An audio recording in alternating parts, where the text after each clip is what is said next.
perbedaan pemajakan antara orang pribadi, CV, dan PT.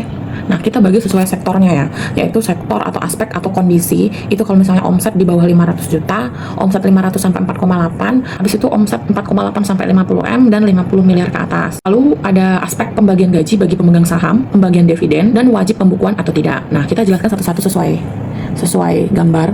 Nah, itu di sana ada orang pribadi, ada CV, dan ada PT.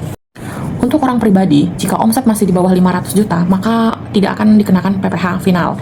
Tetapi jika omset di atas 500 sampai 4,8, maka masih menggunakan PPh final sesuai dengan PP 55 tahun 2022, yaitu 0,5%. Nah, jika omset sudah di atas 4,8 M, maka akan menggunakan tarif progresif masih untuk orang pribadi.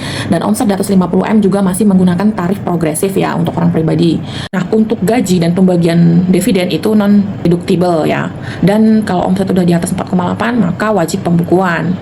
Untuk CV, itu omset di bawah 500 tetap bayar PPh final 0,5%.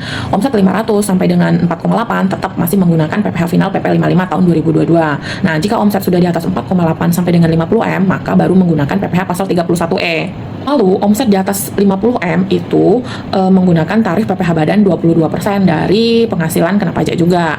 Nah, untuk pembagian gaji dan dividen itu untuk CV masih non-deductible ya. Nah, untuk pembukuannya itu jika omset sudah di atas 4,8 maka membutuhkan pembukuan. Dan untuk PT itu sama aja dengan CV untuk tarif PPh-nya, pengenaan tarifnya dia masih sama dengan PT. Yang membedakan yaitu di penggajian dan pembagian dividennya. Jadi kalau PT itu pemegang saham itu bisa menerima gaji dan dikenakan PPh pasal 21. Tetapi jika CV itu pemegang saham tidak perlu dipotong PPh 21 karena bisa menggunakan prive, dan prive itu tidak dikenakan PPh. Jadi jika kalian pemula baru membuka usaha, maka lebih baik kalian membuka CV karena CV itu untuk mengambil uang di CV tersebut itu tidak dikenakan PPh. Sedangkan PT, jika kalian mau mengambil uang dari PT tersebut, maka kalian akan dikenakan PPh.